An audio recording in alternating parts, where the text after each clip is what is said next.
Is this the calm before the storm, or rather the calm caused by the storm? New figures show the national unemployment rate stuck at 5% as Australia shed jobs for the first time in 18 months. Part of the weakness came from flood-hit Queensland, but the Reserve Bank is looking beyond the current slowdown to the inflation challenges ahead in a post-global financial crisis world. Here's Philip Lasker.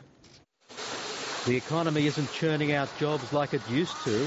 If we look at the sum of jobs growth over the last 3 months, it's actually a negative 2.2 thousand. Now, clearly the Queensland story and the floods have been having an impact there, but I think the weak growth that we saw at the end of last year has to have been a factor as well. The number of jobs created fell for the first time in 18 months as people dropped out of the search for work.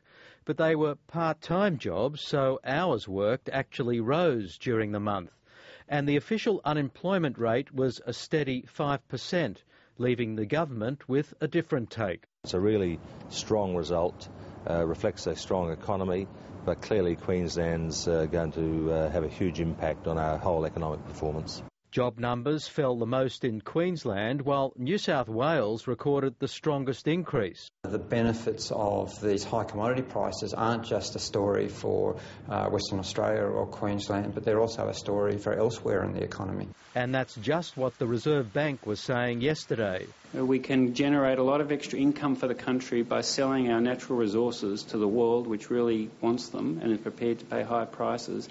And that generates income, and we spend that income domestically, and that generates employment in a wide and diverse set of industries. But others are sceptical.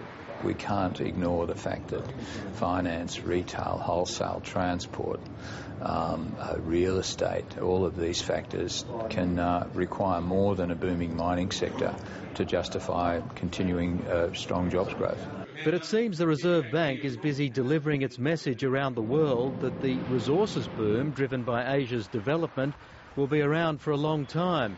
It's not cyclical, it's structural. Prices are under upward pressure because of the demand coming from a couple of billion people in Asia who are seeking a way of life and who are rapidly achieving a way of life that we in the advanced countries have enjoyed for 50 years. It's going to put us in a very strong position, but it will lead to that restructuring of the economy where more and more resources go into those sectors supporting the Chinese consumer and the Indian consumer, and less go into those sectors supporting our own consumers.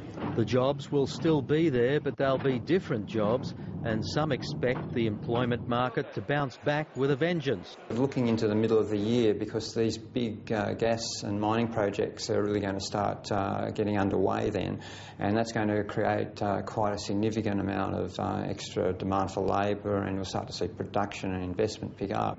And that'll up the ante as Australia confronts the looming skills shortage.